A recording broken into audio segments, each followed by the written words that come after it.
commencé, mais la religion des Juifs. Tout à l'heure, on parlait de la Shoah, et on parlait d'extermination des Juifs. Alors, je suis bien placé pour dénoncer cela, puisque je me considère comme un fils d'Israël, n'est-ce pas? Donc, la Shoah a exterminé plus de 6 millions de Juifs. Mais regardez les Juifs. Je suis parti en Israël, j'ai très bien été accueilli en tant que blanc. Je suis maintenant à vous parler de l'Allemagne, qui a tué 6 millions de Juifs et a fait 55 millions de morts. Les Blancs, les Français pourraient s'insurger que l'Allemagne est dans l'Europe, n'est-ce pas? Mais non, aujourd'hui on essaie d'aller dans l'avant, on essaie de construire quelque chose qui soit positif en regardant non plus en arrière, mais en regardant en avant. Et Jésus dit que personne ne peut suivre le royaume de Dieu, personne ne... Oui, on doit aller en avant, tu dis pasteur Blanc. Mais une chose, en avant, on ne peut pas cacher l'histoire. Hitler, l'Allemand, a exterminé immensément des êtres humains. Et il faut que nos enfants apprennent cela à l'école. Mais maintenant, vous cachez par rapport à l'Europe. Mais moi, j'apprends à mes enfants, je dis à mes enfants, l'Allemagne ont tué des Juifs. Moi, je dis ça à mes enfants. Parce qu'on ne les apprend plus ça à l'école.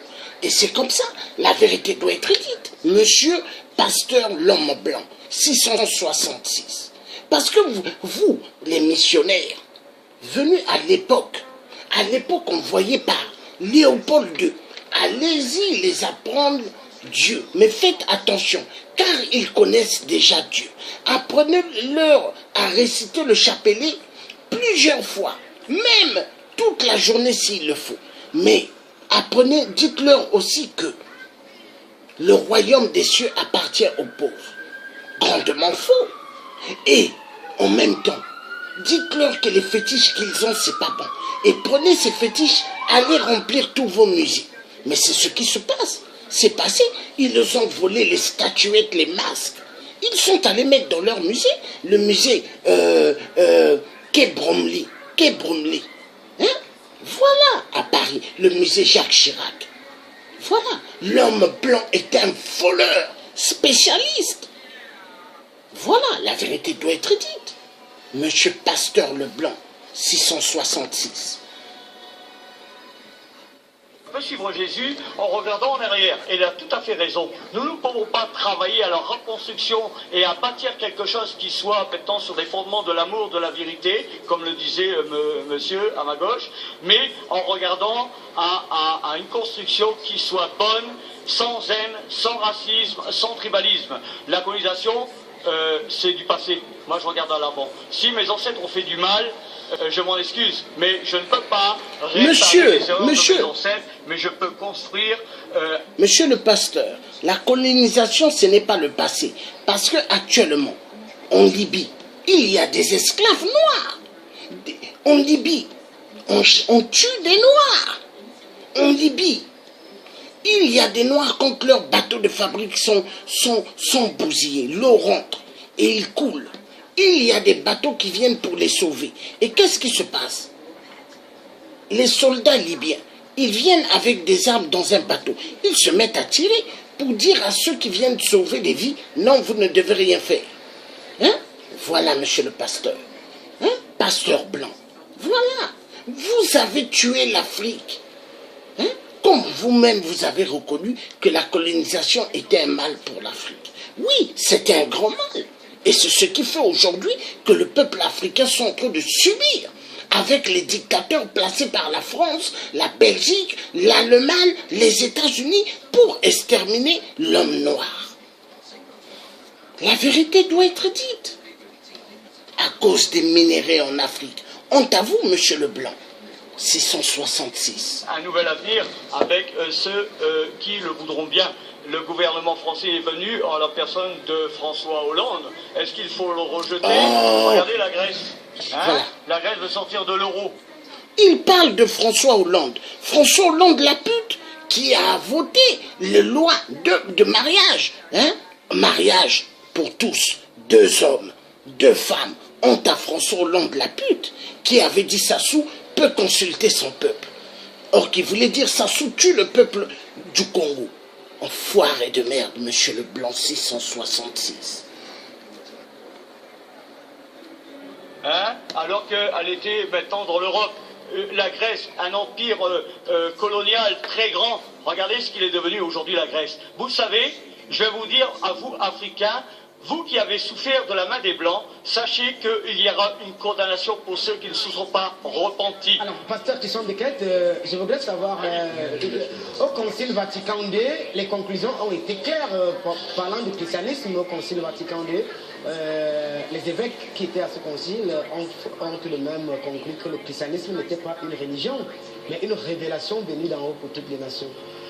Pourquoi est-ce que ça reste une religion? Oui, en tout cas, si les conciles, parce qu'il n'y en a pas eu qu'un, à partir du IIIe siècle, il y a eu les premiers conciles, si c'était vraiment une révélation, je pense que beaucoup de révélations ne provenaient pas de la Bible. Regardez, je vais vous donner par exemple un seul exemple.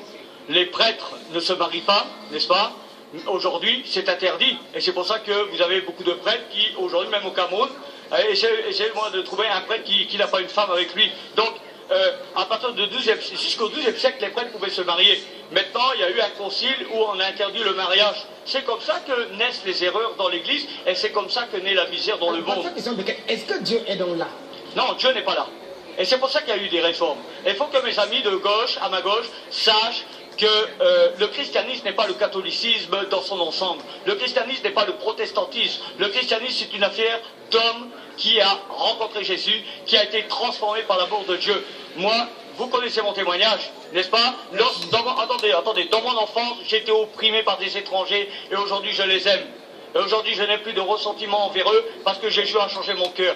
Et les gens qui parlent contre l'évolution, les progrès techniques, contre le fait que les Blancs puissent apporter quelque chose de bon se trompent. Merci beaucoup, pasteur Christian Beckett, pour répartir le temps avec équitabilité. Il faudrait que je passe la parole à l'anthropologue. Je voudrais dire que ce discours est très dangereux parce que ça endort les consciences. Et quand l'euro arrivait chez nous, il nous envoyait d'abord les missionnaires. Comme ça, on vous chante l'amour de Dieu pour vous endormir. Et en deuxième étape, on vous envoie des militaires. Si vous lisez Njomo Kenyatta, lui-même il le dit au pied du mont Kenya, lorsqu'ils sont arrivés, ils nous ont dit de prier. Quand on a ouvert nos yeux, il nous a déjà tout pris. C'est quoi? Qu'est-ce qui se passe à ce niveau? D'abord, leçon d'histoire. Tous les territoires qui ont eu à accueillir les missionnaires musulmans ou chrétiens ont été vaincus par les armées de l'homme blanc. Les seuls qui ont égorgé leurs missionnaires n'ont pas pu être vaincus. Je vous citerai l'Empire Bakuba en République démocratique du Congo. Quiconque traversait leurs frontières, ils égorgeaient. Je vous citerai les Dogons. Et je vous citerai aussi l'Éthiopie. Même si certaines personnes pensent que le christianisme qui est là-bas, c'est le christianisme qui est au Vatican, ça n'a rien à voir. C'est une ancienne religion qui date même d'avant votre Jésus-Christ. Maintenant, je vais maintenant vous faire comprendre ceci. Donc, dans la logique de l'euro ou des Européens, on vous envoie d'abord les missionnaires et lorsque vous les accueillez, cela vous endort et puis on vous tue. Et c'est là où votre discours est dangereux parce que pour que la France soit aujourd'hui, pour que les gens mangent assiété aujourd'hui en France, il faut que nous, on soit dépouillés. Notre pétrole, on ne sait pas d'où ça passe. Vous comprenez cela? Nos richesses, on ne sait pas d'où ça passe. Est-ce que vous estimez qu'ils prennent nos richesses? Mais attendez un peu, quand il venait ici, c'était au nom tout-puissant de Jésus. Puisque, comment on fait pour prendre vos richesses? On convertit d'abord votre élite dans notre religion, on convertit votre élite dans nos sectes. À partir de ce moment-là, on fait véhiculer cette pensée comme quoi on est tous des flateurs, on doit partager. Mais chez eux, même le pauvre qui ne travaille pas, il a quand même un petit salaire. Mais moi qui suis ici, je ne travaille pas, je ne suis pas salarié. C'est quel amour ça? Cet amour est d'autant plus dangereux que partout où ils sont arrivés, les populations autochtones ont été tuées. Où sont les Amérindiens? Quand ils arrivent au 15e siècle en Amérique, ils sont 80 millions d'habitants. Moins de 50 ans plus tard, ils sont 10 millions. Soit 10 millions sont partis où? Lorsqu'ils arrivent au 15e siècle, on est 800 millions. Pratiquement 4 siècles plus tard, on est 250 millions. Les autres sont partis où? C'est toujours l'amour de Dieu. Où sont partis les véritables autochtones de l'Inde d'aujourd'hui? C'est toujours l'amour de Dieu. J'ai peur de l'homme blanc, même quand il me fait des dons. Parce que tout don qu'il vous fait, puis voilà, pour parler d'amour, Sachez qu'après l'amour, là, c'est votre destruction. Et je finis par cette pensée de Samuel Huntington dans le choc des civilisations. Rappelez-vous toujours cela, que l'universalisme est le terme que l'Europe utilise dans ses affrontements avec les autres cultures. Et la finalité, c'est là maintenant c'est moi qui dis, la finalité de cet affrontement-là, c'est de faire disparaître les autres cultures parce qu'ils rêvent d'un monde sans les Africains. Et il y a Peter Botta qui l'avait dit, qu'ils rêvent d'un Afrique sans les Africains. Merci. Alors, à la recherche, bien sûr, d'une union des opposés, ou tout simplement la diversité dans l'uniformité. Monsieur Taïou, est-ce qu'on devrait maintenir le cap social actuel avec ces religions dites importées? Je veux dire que aussi longtemps que nous pratiquerons l'islam et le christianisme, ne nous faisons pas d'illusions, nous ne sortirons jamais de la nasse de la colonisation et de l'esclavage dans lequel nous vivons. Parce que ce sont des religions, ce n'est pas de leur faute. Ce sont ces institutions, c'est la manière dont elles ont été conçues dès le départ. Dès le départ, ce sont des religions, des personnes qui vivent dans des conditions particulièrement hostiles. Un Européen, pour manger au quotidien, n'est-ce pas, doit développer des techniques pour sa survie. Un Arabe, dans le désert, doit développer, donc il y a tellement une rareté du produit qu'il doit développer des techniques pour défendre le petit gibier qu'il a, et l'adversaire doit développer également des techniques, n'est-ce pas, pour pouvoir lui prendre le peu qu'il a, parce que ce n'est pas de leur faute. C'est l'environnement écologique qui les a préparés à ce niveau de violence. Et ça fait quand même 20 000 ans qu'ils vivent dans un environnement particulièrement hostile, dont il est donc normal que ce soit les seuls peuples, notamment les Européens, qui soient capables de développer une technologie militaire aussi avancée pour chuter. Ce sont les seuls peuples qui ont inventé la bombe atomique. Vous me direz, c'est pas qu'il y a de nouveau. Ce qui est de permanent et de montrer le niveau de leur violence. Et de montrer de leur niveau, de leur manque de culture, de civilisation. Ce qu'aujourd'hui, que ce soit les Russes ou que ce soit les Américains, ils ont programmé des bombes atomiques. Donc ce qui fait que s'ils commencent les bombes atomiques et qu'ils se lancent, même s'ils sont morts, après eux, la guerre continue. Vous imaginez donc le niveau de violence de ces peuples-là? Et c'est ces peuples-là dont je me tente toujours de voir un Africain qui me dit qu'il pratique des religions, des gens qui sont particulièrement violents.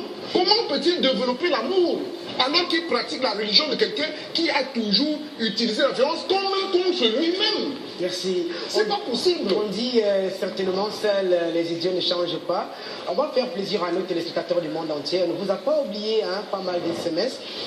Bonsoir sans tabou. Je vous félicite pour votre émission que nous suivons en RDC.